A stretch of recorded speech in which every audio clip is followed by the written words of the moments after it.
सूरजमुखी राज्य में राजकुमारी सिडनी अपनी माँ रानी सेली के साथ रहती थी।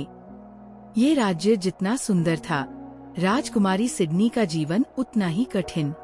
उनकी कहानी साधारण राजकुमारियों से बिल्कुल अलग थी, क्योंकि इसमें संघर्ष, साहस और जादू का अनोखा संगम था। रानी सेली का पति राजा एडम अक्सर दरबार के कामों में व्यस्त रहता था। एक दिन सेली ने छुपकर राजा एडम से मिलने का फैसला किया, लेकिन जब वो पहुंची तो उन्होंने राजा को मंत्री की बेटी नेशली के साथ देखा। ये दृश्य सेली के लिए दिल तोड़ने वाला था। इस विश्वासघात ने उन्हें भीतर तक झकझोर दिया। रानी सेली अपनी बेटी से इस दुख को छुपाने की कोशिश करती रही, लेकिन सिडनी उनकी पीड़ा को भांप गई।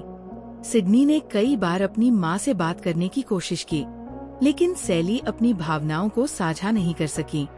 धीरे धीरे राजा एडम सेली और सिडनी से दूर होते गए।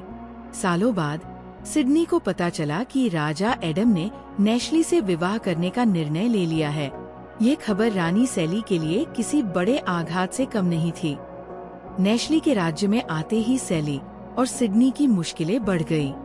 नेशली ने उन्हें न केवल दरबार से अलग कर दिया, बल्कि उनके साथ नौकरों जैसा व्यवहार करने लगी। उन्हें बासी और सड़ागला खाना परोसा जाने लगा।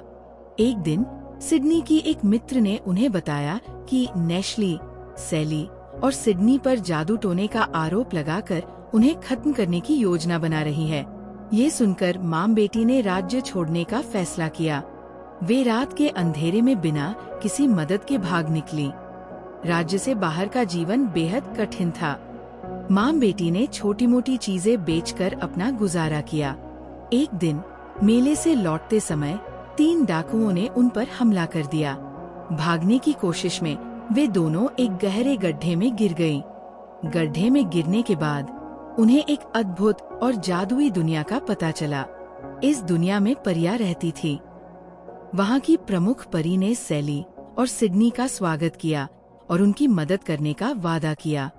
परियों ने उन्हें एक जादुई पौधा दिया, जिसकी शक्ति से वे अपने विरोधियों का सच सबके सामने ला सकती थी।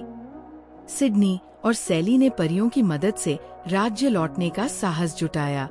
एक सभा बुलाई गई, जहां उन्होंने जादुई पौधे का उपयोग किया। पौधे की शक्ति से राजा एडम और रानी नेशली ने अपनी सारी गलतियों को स्वीकार कर लिया। जनता ने राजा और रानी की सच्चाई सुनते ही गुस्से में आकर उन्हें सिंहासन से हटा दिया।